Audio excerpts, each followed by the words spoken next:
Le métier de gardien qui est mal connu est un métier qui a profondément changé. Aujourd'hui, pour sélectionner un gardien, on va plus s'attacher à ses compétences de savoir-être plus qu'à des choses techniques qu'il pourra plus acquérir par la fin. Je m'appelle Monsieur Pinomata Miguel, j'ai 50 ans, je suis gardien depuis 28 ans et je suis fier d'être gardien. Mes parents étaient gardiens ici et en 83, mon père est tombé malade.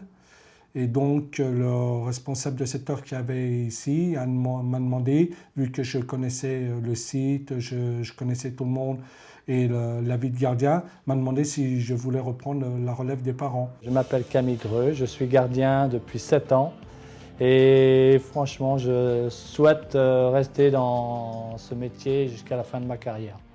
Donc moi, je me suis reconverti à 44 ans, j'étais boucher.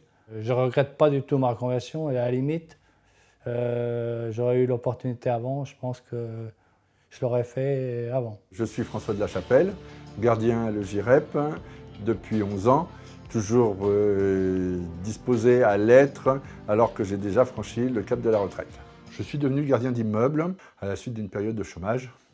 J'ai commencé par être responsable d'un camping, ce qui m'a permis d'avoir le contact avec les gens et de me dire qu'en fin de compte, c'était une situation dans laquelle je pouvais évoluer. Je m'appelle Delphine Lécluse, je suis gardienne depuis 10 ans et je suis contente de faire ce métier parce que c'est vraiment le métier que j'ai choisi. Moi, c'est quelque chose que j'ai toujours aimé faire. Il y a le contact avec les gens, le relationnel, le service rendu à la personne. Moi, ce qui me plaît dans le métier de gardien, c'est la relation avec les locataires. Rester justement dans le relationnel, ce que j'avais dans mon ancien métier. Le travail qui me plaît le plus, c'est toute la partie technique. Alors si on sélectionne aujourd'hui des gardiens sur leur capacité relationnelle, c'est parce qu'ils sont avant tout acteurs du lien social, avec une difficulté de savoir se positionner par rapport aux locataires, mais de fait, ils sont acteurs du lien social et c'est à eux de mettre en place des stratégies de communication pour continuer cette tâche. Et là, il y a un savoir-être, il y a un savoir-faire. Là, avec Delphine, on a quand même quelqu'un qui s'intéresse à tout le monde, qui a un petit mot gentil pour tout le monde. Pour moi, une des qualités essentielles du gardien d'immeuble est entre autres l'autonomie, mais aussi l'intégrité. Il faut prendre des initiatives, oui. Surtout, il faut être surtout très réactif.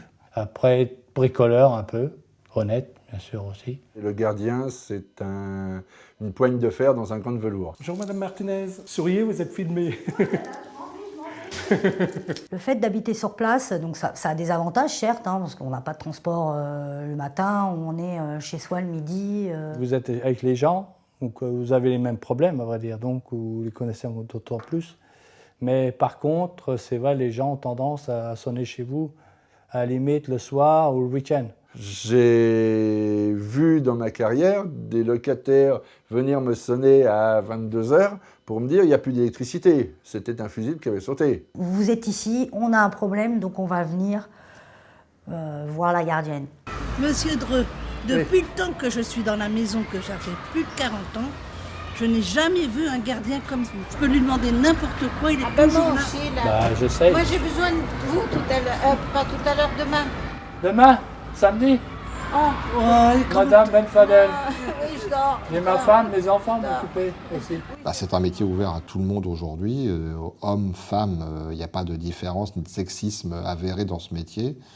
Par la sélection qu'en font les bailleurs, on va chercher la personne adéquate en fonction du poste. La sélection des candidats se fait avant tout sur des savoir-être, sur un métier relationnel, et on peut même embaucher des personnes en situation de handicap, à condition que ça soit connu au départ. On a beaucoup de gardiens en situation de handicap avec des postes aménagés. Quand mon handicap est survenu, ça faisait 20 ans que j'étais gardien.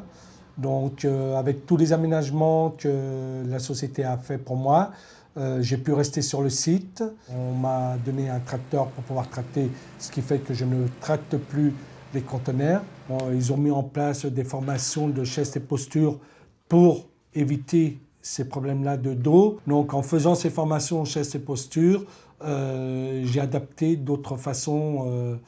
Par exemple, de m'abaisser pour prendre quelque chose, un colis. J'ai eu un accident alors que j'étais en terminale. Un jugement a eu lieu et m'a reconnu 28% d'invalidité. C'est pour ça qu'au niveau de la société, j'ai eu le droit d'avoir ce statut de personnel handicapé. Donc c'est un travail physique parce qu'on a effectivement beaucoup de tâches ménagères, beaucoup de tâches d'entretien. Donc pour ma part, j'ai 4 bâtiments avec les cages d'escalier, les paliers, 8 locaux poubelles en tout, 2 niveaux de parking, une cour.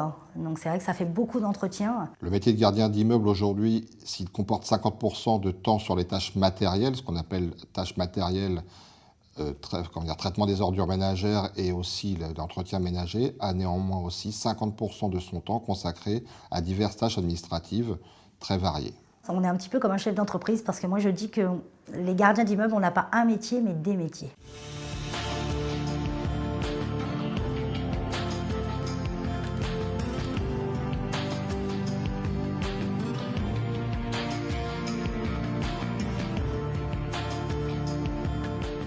Aujourd'hui, pour entrer dans le métier de gardien, il faut être formé par de diverses façons, que ce soit des formations courtes, des CAP. C'est vrai que beaucoup de bailleurs demandaient des qualifications que je n'avais pas forcément. J'ai trouvé l'association Franchir, qui forme des gardiens d'immeubles. Toutes les bases supplémentaires du métier de gardien nous ont été largement dispatchées. C'est une formation vraiment complète sur le métier de gardien d'immeuble, puisqu'il y a des stages pratiques et des stages théoriques. Vu la complexité du métier aujourd'hui, les bailleurs sont quand même friands de personnes ayant un minimum d'outils que la formation peut donner pour rentrer dans ce métier. Il faut bien se dire que le gardien est l'image de la société. Vous représentez la société pour laquelle vous travaillez. Vu la diversité des tâches qu'effectue aujourd'hui un gardien, ça permet aussi à ceux qui le souhaitent et qui en ont la compétence de pouvoir évoluer vers d'autres métiers, chef de secteur, responsable clientèle, responsable technique ou autre. Aujourd'hui, c'est un métier dans lequel il n'y a pas de pénurie. On a besoin de gardiens aujourd'hui et demain, on aura encore besoin de gardiens.